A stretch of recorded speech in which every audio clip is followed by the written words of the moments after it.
chère sœur Bernadette. Un très grand merci d'être avec nous aujourd'hui. Très très grand merci. Après 2 annulations à cause du Covid, nous allons enfin pouvoir partager avec vous cette grâce qui vous a été donnée, que vous a donné le Seigneur, une guérison miraculeuse. C'est pas banal. Quelle belle histoire et surtout quel rayonnement avec lequel vous témoignez de votre parcours et surtout avec votre simplicité et l'énergie qui vous caractérise. Je vois qu'il y a un instrument là. On ne chante pas quelque chose à l'esprit saint. Ce serait important, je crois, non? Vous connaissez Via Esprit de Sainteté? Oui. Alors, on va invoquer l'Esprit Saint, parce que je ne parle pas en mon nom, mais pour témoigner dans l'Église. Viens, Esprit de Sainteté.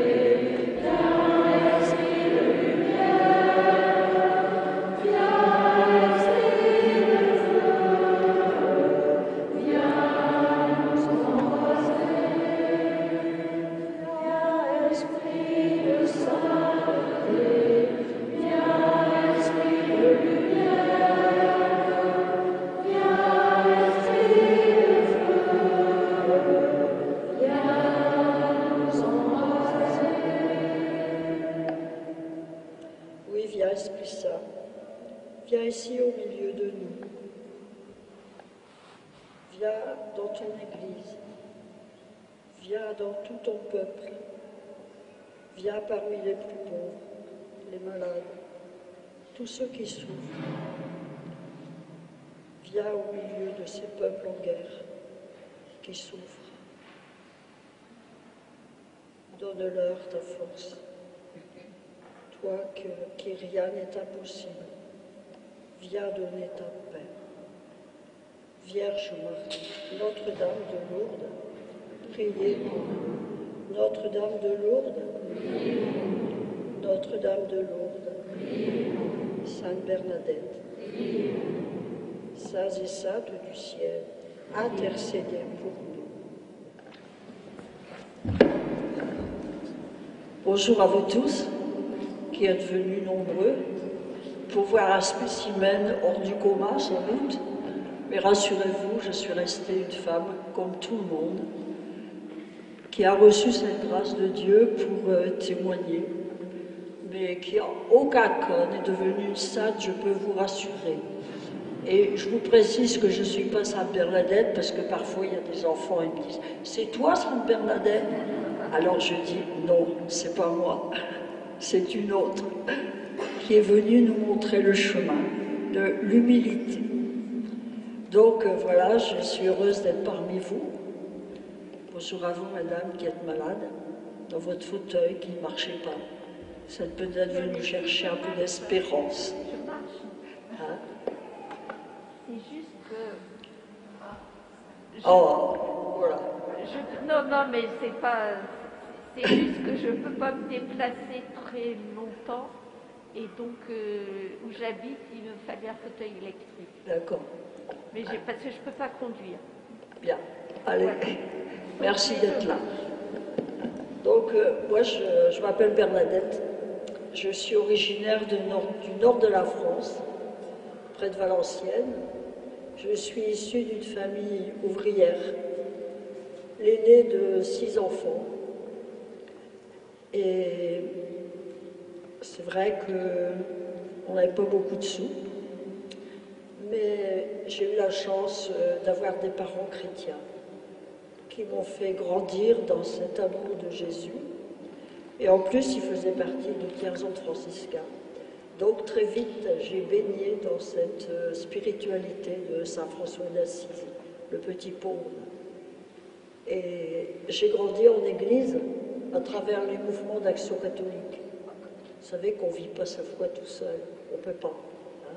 Mais c'est ensemble, dans le peuple de Dieu, que l'on marche.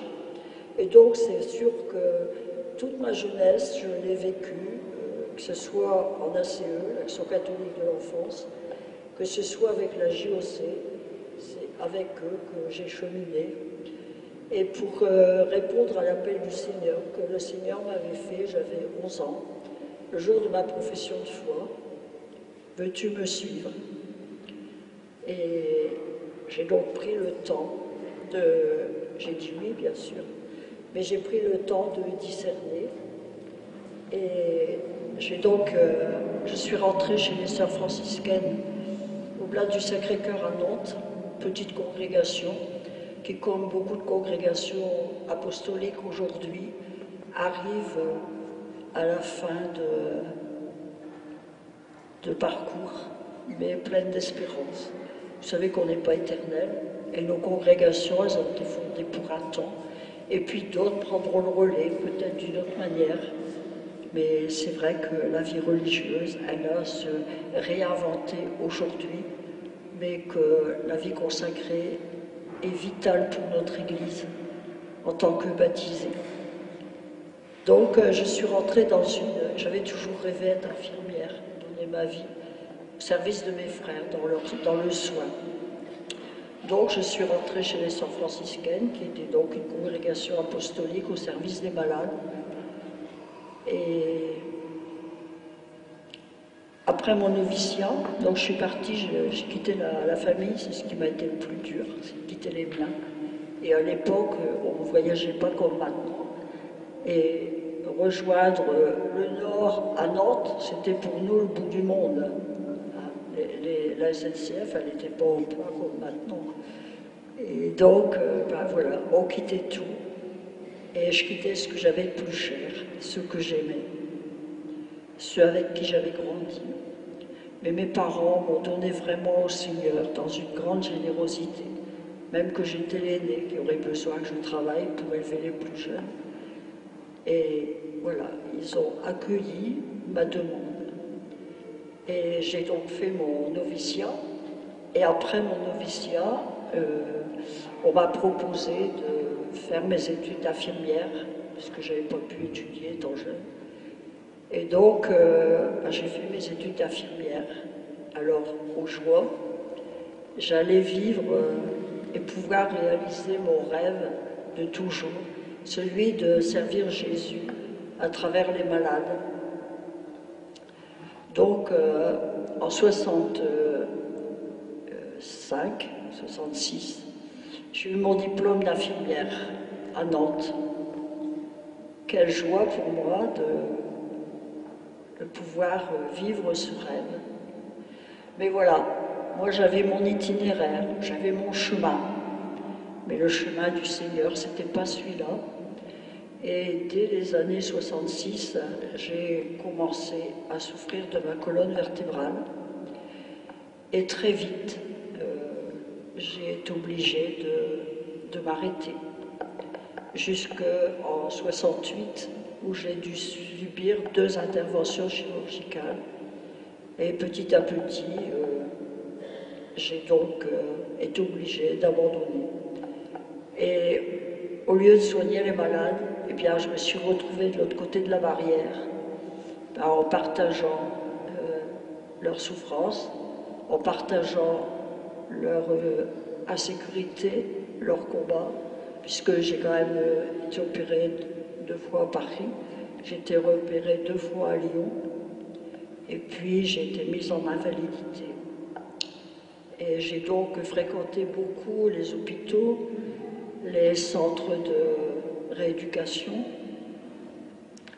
et puis connaître la solitude que l'on peut connaître quand on est jeune, et qu'on ne peut pas être comme tout le monde. Donc j'ai vécu beaucoup aussi à l'infirmerie à Nantes, et puis parfois j'ai rejoint quand même des petites fraternités, où là j'ai vécu le don de moi-même au Seigneur dans toutes mes limites, au service de la pastorale, au plus au service de l'écoute, et particulièrement avec l'accompagnement des jeunes. Mais je remercie le Seigneur d'avoir pu vivre ce temps avec les malades parmi eux, parce que j'ai découvert combien dans la fragilité, le combat, et Dieu est présent à notre vie, et que cette vie n'est jamais inutile. J'ai beaucoup appris de l'entraide, de la fraternité avec mes frères et sœurs malades. aussi de la bienveillance des médecins, des kinés qui étaient à nos côtés. Et je les remercie toujours pour ce qu'ils ont été sur notre chemin et sur mon chemin. Et puis, voilà que j'étais atteinte du syndrome de la queue de cheval. C'est une atteinte des racines nerveuses lombaires et sacrées. Et ça s'est installé progressivement et ça me conduisait à la paralysie. Donc, petit à petit, c'est sûr que je souffrais beaucoup. J'étais appareillée, j'avais un corset en plexigure d'abord parce que j'ai été greffée. Et puis après, j'ai eu le corset en résine qui me prenait tout le corps. J'ai eu un neurostimulateur pour calmer les douleurs neurologiques. J'avais progressivement, ma jambe et mon pied se sont paralysés. Et mon pied était en équin, donc j'ai eu une attelle au pied, à la jambe. Et puis, avec l'atteinte neurologique, j'ai vécu avec les autosondages pendant pas mal d'années. Et j'ai marché avec de la morphine pendant 14 ans. Et j'étais donc, les dernières années, en 2000, je suis rentrée à l'infirmerie à Nantes. Et en 2006, ça se dégradait beaucoup. Mais malgré tout, ma supérieure générale, inspirée par l'Esprit Saint, elle m'a proposé de venir dans l'Oise pour 4 mois, puisque l'infirmerie à Nantes devait se transformer en EHPAD. Et elle sentait bien que je n'étais pas prête à ça, parce que malgré le handicap, malgré ce que je vivais, j'ai toujours eu une proximité avec les jeunes, avec le don de moi-même au niveau de l'Église. Et j'ai eu la chance, grâce aux autres, de jamais me replier sur moi-même et de pouvoir continuer la mission à ma mesure avec ce que j'étais et ce que je pouvais vivre. Donc, on m'a proposé de venir 3 mois dans la fraternité de Bresles, dans l'Oise, parce qu'il manquait une sœur pour assurer l'accueil. Et vous savez bien que quand on n'est plus capable de grand-chose physiquement, on est capable de beaucoup, ne serait-ce qu'au niveau de la prière, ne serait-ce qu'au niveau de l'accueil et de l'écoute. Et en fait, c'est ce qui m'était demandé au moment venu. Donc je suis arrivée dans l'Oise le jour du 8 décembre, une fête de Marie, et pour 3 mois. Et vous voyez, ça fait 16 ans et j'y suis encore. C'est pour vous dire que notre itinéraire à nous, nos plans à nous, ne sont pas forcément ceux de Dieu. Et qu'on est souvent invité, quelquefois en n'y comprenant rien, mais à marcher et à dire oui au jour le jour avec ce que l'on est. Et puis avec nos limites et nos richesses. Je dis bien avec nos richesses, parce que quel que soit notre état physique, eh bien, on a la richesse du cœur, on a la richesse de la prière, on a la richesse de l'écoute et du partage. Et si j'ai tenu le coup, parce que j'ai vécu des grandes épreuves aussi familiales, j'ai été amenée à vivre au sein de la famille pendant 9 ans pour accompagner mes neveux et nièces qui avaient perdu leur papa et dont la maman était gravement malade, dont ma sœur était gravement malade et ne pouvait plus assurer une présence. Donc, pour qu'ils ne partent pas la DAS, j'ai accepté pendant 10 ans à venir, à aller près d'eux pour qu'ils puissent grandir ensemble. Inutile de vous dire que tout ce que ça a pu me demander, et c'est là que je dis que finalement rien n'est impossible à Dieu et que Dieu est toujours là pour... je suis dit que si je suis encore là, c'est grâce au Seigneur et grâce à Marie. C'est vrai que j'ai toujours une grande dévotion à la Vierge, puisque avec maman, j'avais appris à dire le chapelet sur ses genoux et on prie en famille. Et ça c'est une grande richesse qu'on ne peut jamais oublier. et qui nous tient toute la vie. Et le Seigneur m'attendait dans l'Oise, puisque en 2008, au mois de février, donc j'étais suivie par le centre de la douleur à Nantes, j'allais tous les mois. J'avais toujours mon traitement, bien sûr, et puis je faisais de la kiné.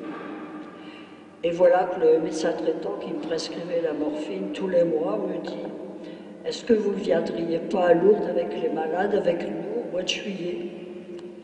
Et moi, je lui réponds « Docteur, mais il y a belle lurette que je crois plus au miracle. » Voilà ma réponse 100 fois que j'ai répondu, alors qu'en fait, j'y croyais, mais en même temps, j'avais accompagné mes 2 sœurs à Lourdes, mon frère, j'avais demandé leur guérison, ils n'ont pas guéri. Et ma petite sœur, qui avait 24 ans, eh bien, elle est partie au ciel, elle n'a pas guéri. Alors, inutile de vous dire que moi, je n'aurais jamais imaginé d'être là aujourd'hui parmi vous, comme je suis.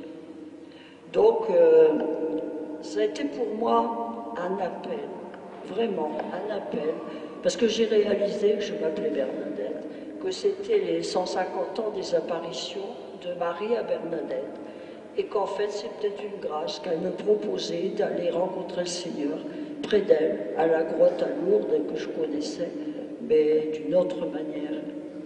Donc je suis partie en juillet avec le pèlerinage du diocèse de Beauvais, avec les malades.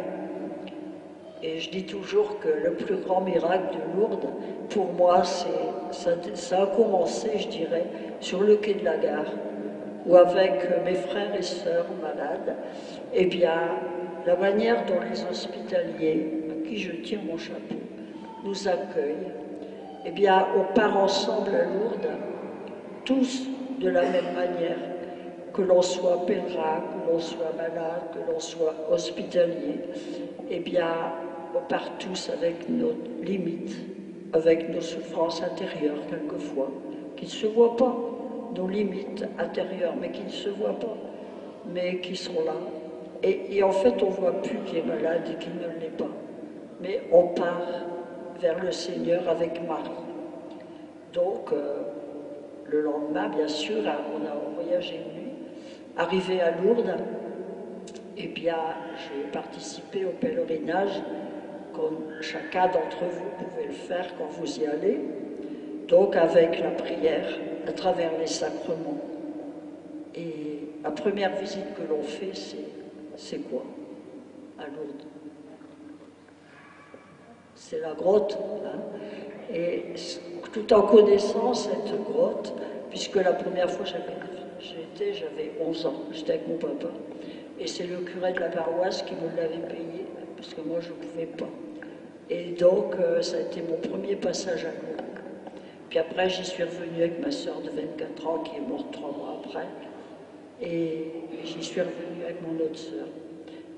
Et donc moi j'y revenais vraiment gratuitement pour prier, pour rencontrer mes frères et sœurs malades, mais comme ça, sans rien attendre, sinon que la grâce du Seigneur. Et je l'ai demandé à travers les sacrements. Donc il y a eu ce passage à la grotte qui pour moi me touche, puisque j'ai la chance d'appeler Bernadette, que j'ai gardée dans la vie religieuse. J'avais changé, puisqu'il fallait changer à l'époque. Quand je suis rentrée, je suis une vieille, je suis rentrée dans la congrégation en 1959. Et là, à l'époque, quand on prenait l'habit, on nous disait « Désormais, vous ne vous appelez plus de nom de Bernadette, mais vous porterez le nom de... » Donc, on m'avait donné le nom de Marie-Cécile. Ça ne me déplaisait pas, parce que j'aimais beaucoup Sainte-Cécile, parce que c'était la patronne des musiciennes. Mais j'ai repris mon nom de baptême au concile, parce que la vie consacrée, elle s'enracine dans notre baptême. Donc, j'ai repris Bernadette. Et j'ai vraiment senti à la grotte cette présence de Marie et de Bernadette comme je ne l'avais jamais expérimenté. Et puis, il y a l'eau de cette source qui coule toujours, qui pour moi me rappelle mon baptême. Et c'est dans cet esprit que je suis allée à la piscine. Et avant de descendre dans l'eau, les hospitalières qui sont là nous disent « Prie avec nous ». Ils nous invitent à demander une grâce. Alors moi j'ai demandé la grâce de la conversion du cœur. Alors on me dit « Toi, bonne sœur, tu n'as pas besoin d'être convertie ». Est-ce qu'on a besoin d'être converti? Est-ce que les prêtres ont besoin d'être convertis? Est-ce que les évêques ont besoin d'être convertis? Bah oui, figurez-vous. C'est jamais fait une fois pour toutes. On a à vivre ce chemin de conversion et de retournement vers le Seigneur tous les jours de notre vie. Et c'est vrai que le temps du carême, c'est encore un temps particulier pour vivre cette conversion.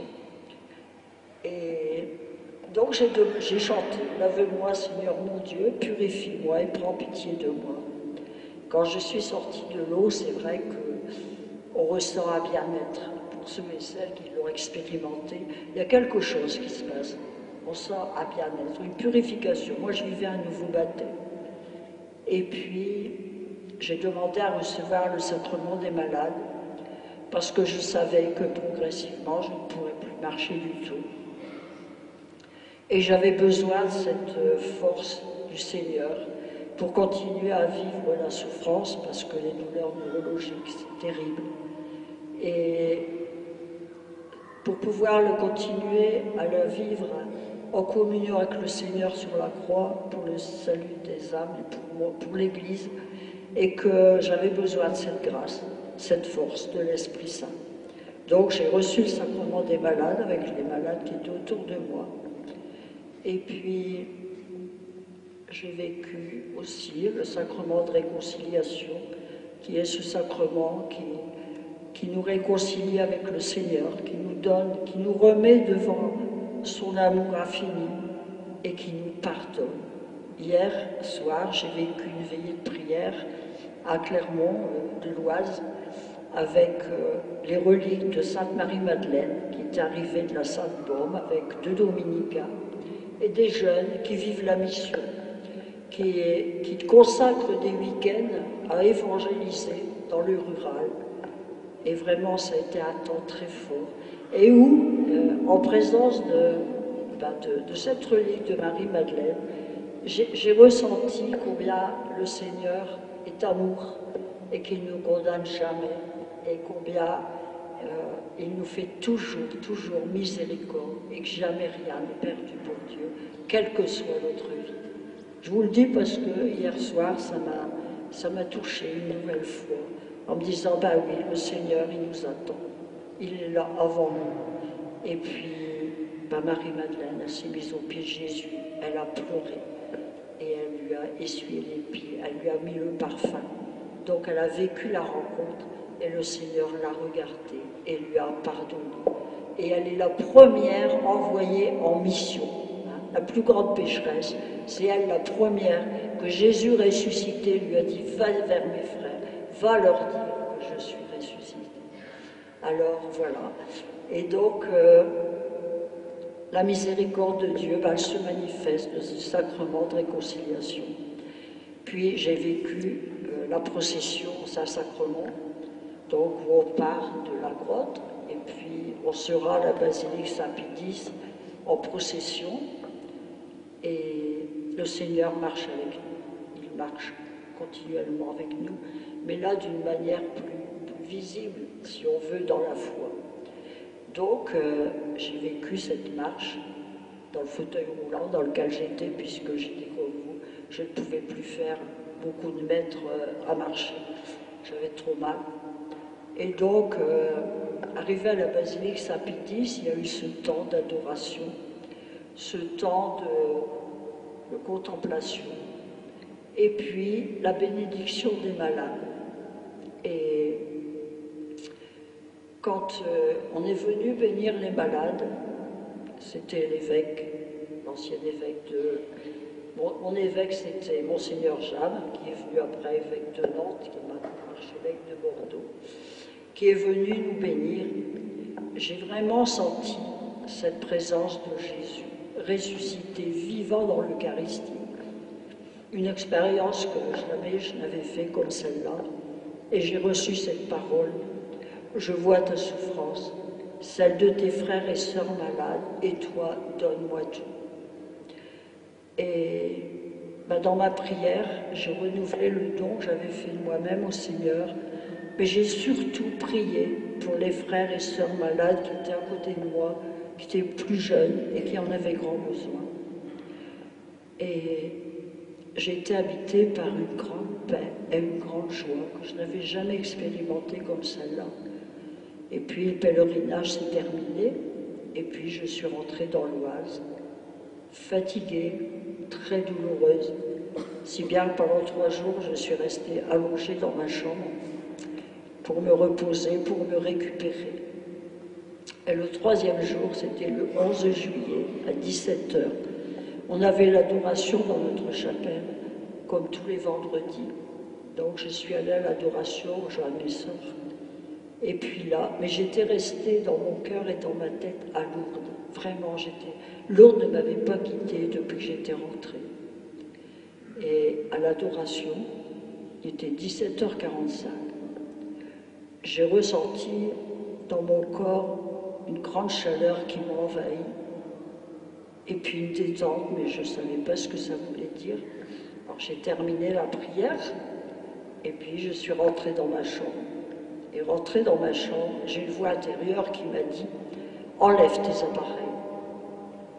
Et moi, dans un acte de foi, j'ai obéi, j'ai pas raisonné. J'ai pensé à l'évangile où Jésus dit au paralytique « Lève-toi, prends ton grabat et marche ». Mais sans m'imaginer quoi que ce soit.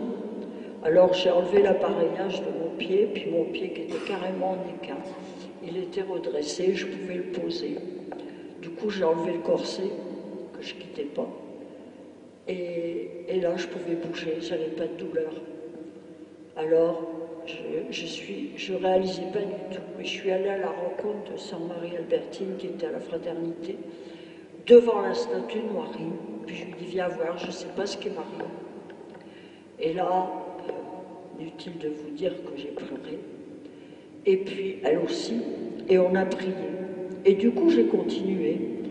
J'ai arrêté brusquement la morphine que je prenais depuis 14 ans. Or, il ne faut jamais faire ça parce que j'en prenais une forte dose et j'aurais pu avoir un syndrome de sevrage très grave. Mon médecin voulait que je dépose, oui, parce que dans les jours qui ont suivi, c'était le 11 juillet, il y avait le 14 juillet, c'était férié, donc le 15 juillet, je m'amène chez mon médecin à 7h30 du matin, en larmes, en lui disant, ben voilà, je ne sais pas ce qui m'arrive, pour me dire qu'effectivement, il ne trouvait plus de signes. Alors lui, heureux de ce qui m'arrivait, eh bien, tout de suite, m'a dit, ben, on va déposer le dossier au bureau des constatations médicales à Lourdes. Oh là là, moi j'ai dit, attention, il fallait un peu réaliser déjà et puis réfléchir, donc j'en ai parlé à l'évêque. Et le père Jacques, je me souviens toujours de sa réponse, m'a dit, ma sœur, je vous demande une grande discrétion, je vous demande de déposer votre dossier pour peut-être un jour pouvoir témoigner. Alors, bien, je crois que c'est le plus bel acte d'obéissance de ma vie que j'ai pu faire. À la fois me taire pendant 10 ans et à la fois déposer le dossier médical.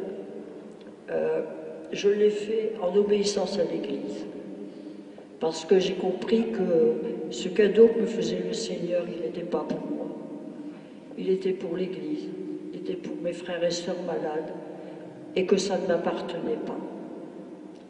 Alors j'ai joué le jeu, mais inutile de vous dire que au bureau médical de Lourdes, il n'y en a pas 2 dans le monde. Il n'y en a pas 2, il y en a qu'un, avec une telle exigence. Il a fallu que, on a déposé le dossier, il y a une première réunion, il y a peut-être des hospitaliers parmi vous, des infirmières qui ont participé à ces rencontres, où à chaque fois que j'avais une réunion, j'y allais tous les ans, puisque l'année suivante, je m'étais mise au service des malades avec l'hospitalité. Et alors là, c'est pareil, je vais vous dire que c'est pas évident, parce qu'ils m'avaient vu, les hospitaliers, dans fauteuil roulant, et l'année d'après, ils me voient pousser les fauteuils. Alors on me dit, ah, c'est toi qui t'es miraculé. J'ai dit, je sais pas. Enfin bon, si bien qu'après j'ai enlevé mon badge pour qu'on me reconnaisse pas. Mais à chaque fois je disais, mais il faut rien dire. Et Lourdes m'avait dit, surtout, on vous demande la plus grande discrétion. Alors tout ça, c'est parce que vous savez, les médias sont à l'affût. Et il fallait surtout pas que ça se dise dans les médias avant que le bureau médical n'ait fait son travail. Or, il a fallu 10 ans, d'abord 8 ans avec le bureau médical, où il a fallu que j'accepte de revoir les médecins. Il a fallu que j'accepte de refaire les examens pour pouvoir comparer l'avant et l'après. Et puis, j'ai passé 2 expertises psychiatriques. Alors ça, j'aimais vous dire que c'est pas drôle. Enfin, j'ai eu affaire à des gens sympas quand même. Mais voilà, pour voir si vous fabulez pas, pour voir si vraiment... Et il faut refouler toutes les pièces de votre dossier médical. Alors c'est vrai que des guérisons à Lourdes, il y en a énormément. Il y a 7500 dossiers dans les placards à Lourdes au bureau médical. C'est vrai parce que je les ai vus. Et beaucoup de dossiers n'aboutissent pas parce qu'il manque des pièces au dossier. Il manque des radios, il manque ceci, il manque cela. Et puis les gens, parfois ceux-là, s'ils ne veulent pas aller jusqu'au bout. Et puis il y a tous ceux qui sont reconnus, mais que l'Église n'a pas forcément reconnus.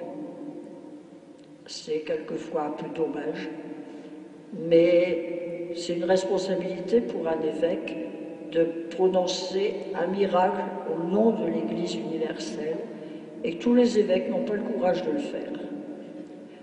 Et donc mon dossier a été étudié pendant 8 ans, et le 16 novembre 2016, eh bien, en présence le CMIL, le Bureau médical international, s'est réuni autour de l'évêque de Lourdes et a repris tous les comptes rendus de tous les examens que j'avais eus. Alors, c'est composé d'une trentaine de professeurs de toutes spécialités, de toutes nationalités, en général des jeunes, et eux, ils veulent souvent des preuves scientifiques. Alors, c'est pour ça, je pense que c'est si épluché et si difficile. Et puis, le 16 novembre, eh bien, ils ont voté à l'unanimité, moi, une voix, que pour eux, c'était une guérison inexpliquée dans les connaissances scientifiques actuelles. Ça ne veut pas dire que dans 15 ans, 20 ans, on ne pourra pas guérir ça. Mais enfin, actuellement, on ne peut absolument pas récupérer au niveau neurologie tout ce que j'avais perdu. Alors, le dossier médical, le résultat est envoyé à l'évêque de mon diocèse, et lui, il l'a reçu en février 2017, et pendant 1 an, eh bien, il a prié, il a réfléchi. Et puis il s'est dit, mais qu'est-ce que je vais faire de ça, de cette grâce? Je ne peux pas la laisser comme ça. Et il a beaucoup prié. Et c'est comme ça qu'il a réuni une commission autour de lui, parce que ça fait aussi partie du jeu, si on veut appeler ça un jeu, avec des médecins et puis des théologiens. Et il revoit le dossier. Et le 11 février 2018, eh bien, l'Église a reconnu que c'était un miracle de Jésus par l'intercession de la Vierge Marie. Alors, j'aime mieux vous dire que quand j'ai reçu cette nouvelle, j'ai été à la fois heureuse, mais je ne réalisais pas. Et en même temps, je ne devinais pas dans quelle mission j'allais être propulsée. Mais je rends grâce à Dieu, parce que je peux dire que le monde a besoin de témoins aujourd'hui. Les jeunes ont besoin de témoins, et que cette grâce, eh bien, elle ne m'appartient pas, et quand Dieu guérit, eh bien, Dieu guérit, c'est pour nous envoyer, c'est pour être au service. Alors, au service des malades, c'est vrai, mais aussi au service de l'Église. pour l'évangélisation. C'est pour ça que je suis là parmi vous ce soir. Et ce que je voudrais dire, c'est, vous savez, je ne peux pas faire autrement que de parler pour la vie.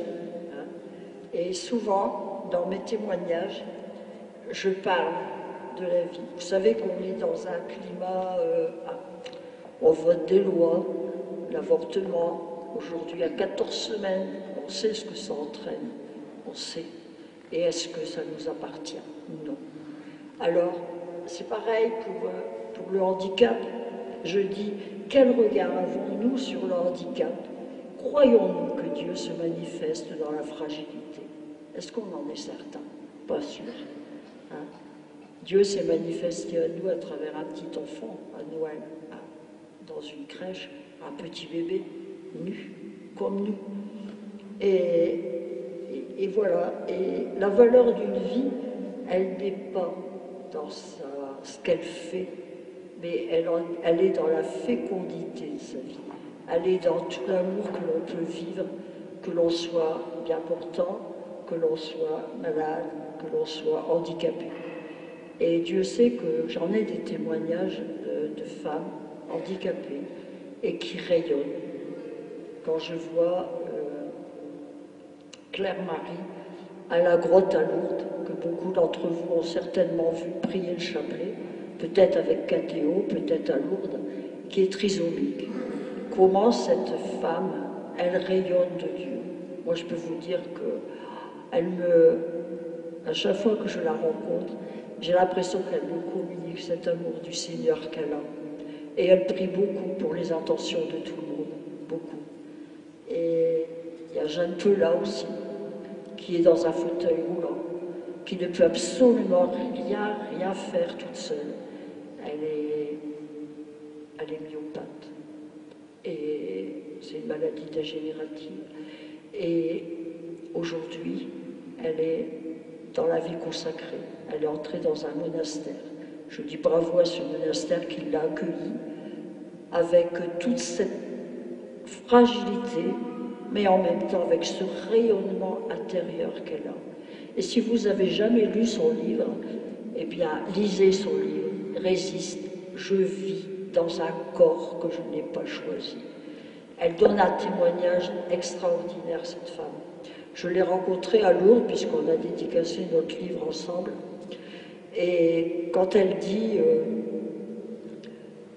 je reprends ces mots,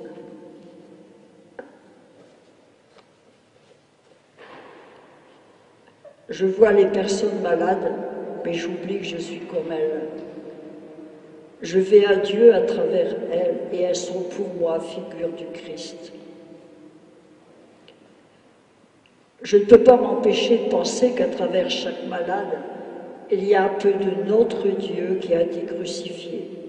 Sur la croix, il a été blessé. Il rejoint chaque blessé dans son corps et dans son cœur. Il y a là un mystère qui nous dépasse. Je vis mon passage à Lourdes, parce qu'elle venait à Lourdes tous les ans. Maintenant, bien sûr, elle ne vient plus, il n'y a pas longtemps. Comme une vraie pause, parce que je viens à la source. Et à ceux qui me demandent encore comment je peux croire en Dieu alors que je suis touchée par la maladie, je ne peux redire que Dieu ne veut pas mon malheur. Comment pourrais-je en vouloir à mon Dieu qui m'aime? La maladie ne m'empêche pas de croire. Je ne demande pas la guérison pour moi-même. Moi, je n'ai jamais demandé la guérison, c'est vrai. Mais si ma foi n'est certainement pas basée sur les signes manifestes de l'existence divine, je me suis mise à espérer un miracle pour l'un ou pour l'autre. Et si vous aviez vu sa joie, quand je l'ai rencontrée, qu'elle m'a embrassée, sa joie de savoir que moi j'étais guérie. Vraiment, moi, ça m'a beaucoup, beaucoup marqué. Beaucoup. Elle dit, Dieu est avec nous à chaque instant, mais seulement quand la vie est belle. Nous avons tendance à l'oublier. Dieu m'a porté plus d'une fois. C'est comme je vous disais tout à l'heure, moi aussi, Dieu m'a porté plus d'une fois, parce que quelquefois je me dis, peut-être qu'aujourd'hui je ne serai plus là. tellement c'était dur. Mais quand tout devient douloureux, il est avec nous. Dieu, il a porté sa propre croix et il nous aide à la porter, nous aussi. La souffrance m'a rapproché de Dieu. Je ne suis pour rien, mais c'est une chance.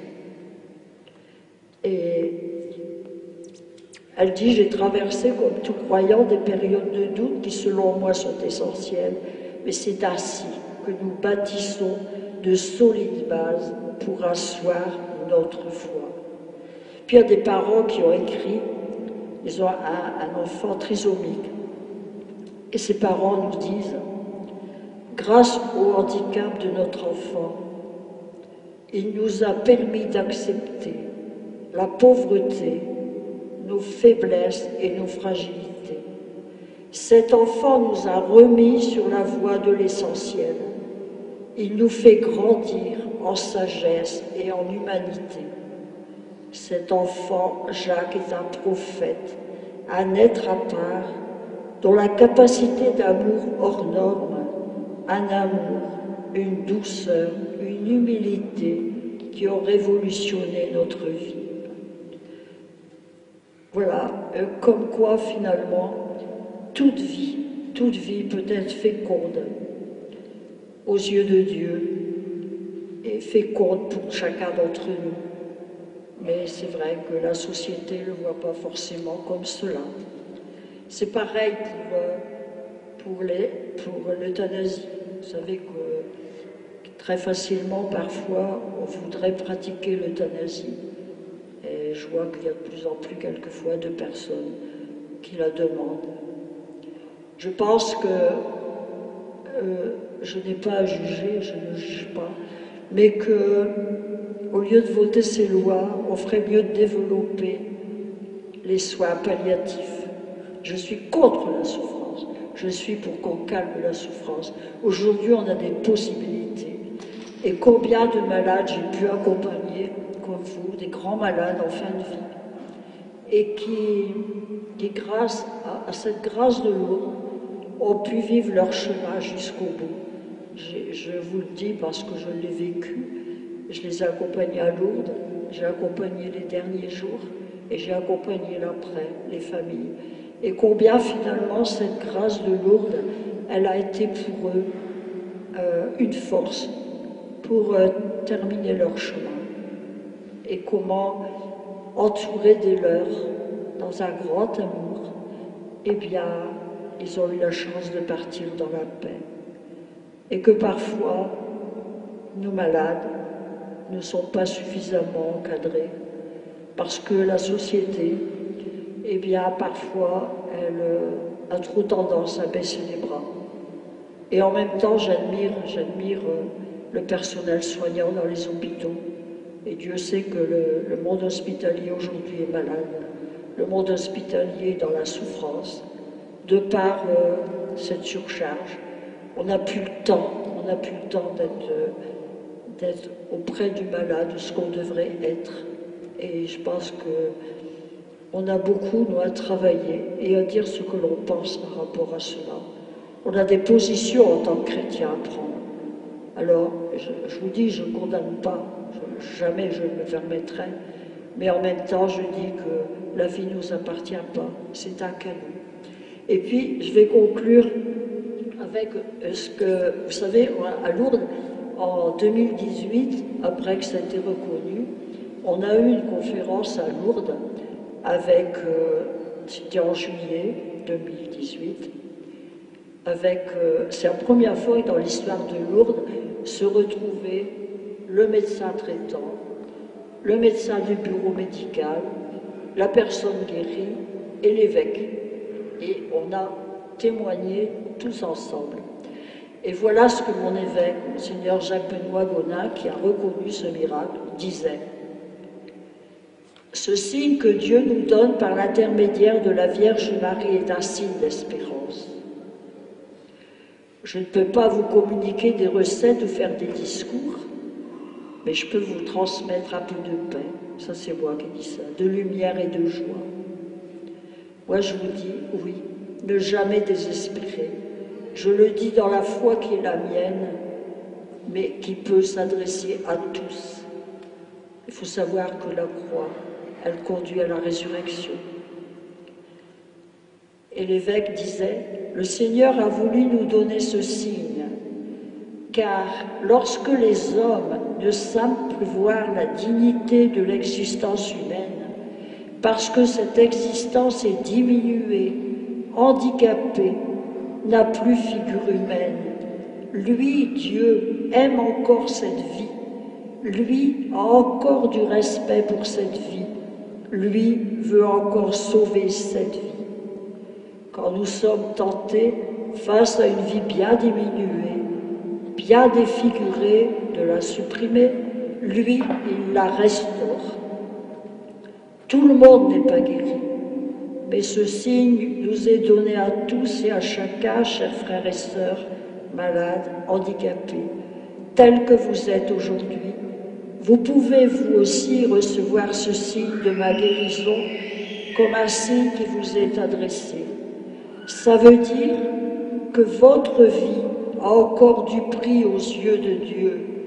Et puis, dans l'état où vous êtes par la maladie, le handicap, l'âge, le Seigneur peut vous inviter à faire dans la situation où vous êtes que votre vie ne soit pas stérile, parce que tant que vous êtes parmi nous, votre vie est appelée à être féconde et vous aidez nos vies à être fécondes par votre présence, par votre être et par tout ce que vous êtes. Et ça rejoignait ce que le pape François avait dit à Fatima il y a quelques années en s'adressant aux malades.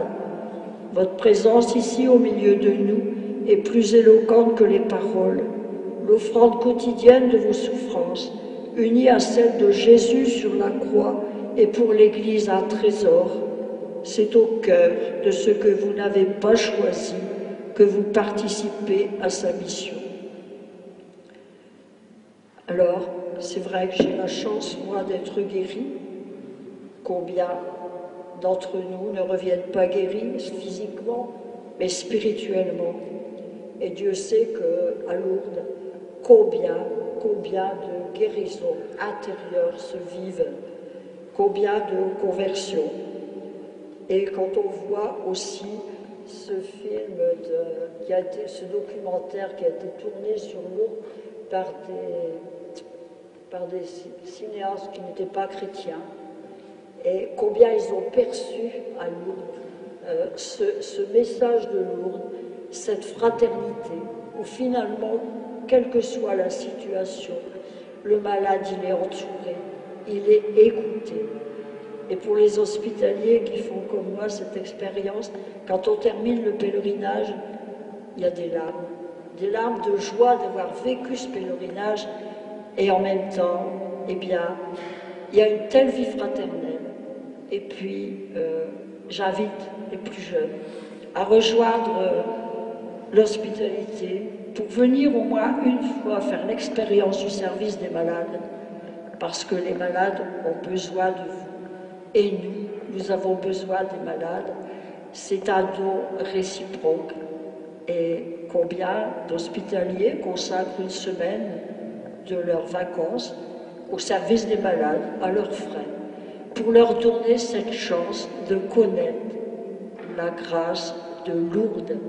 Alors, merci à chacun d'entre vous qui vivez cette mission et aux autres d'avoir la joie d'un jour vous rejoindre. Je ne sais pas si c'est comme nous, mais nos hospitaliers, nos hospitalités ont besoin d'être rajeunis. Et je fais un appel toujours aux jeunes. Venez vivre cette expérience, vous ne serez pas déçus et vous recevrez beaucoup réciproquement. Amen.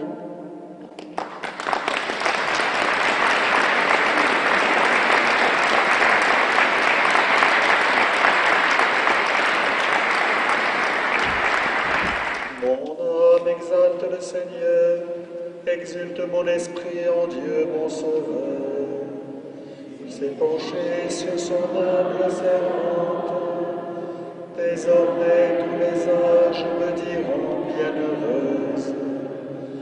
Le puissant fit pour moi des merveilles, saint est son nom. Son amour s'étend d'âge en âge sur ceux qui le craignent, déployant la force de son bras, il disperse les superbes, il renverse les puissants de leur trône, il élève les humbles, et il comble de bien les affamés, renvoie les riches les mains vides. Il relève Israël son serviteur, il se souvient de son amour, de la promesse faite à nos pères, en faveur d'Abraham et de sa race à jamais. Gloire au Père et au Fils et au Saint-Esprit,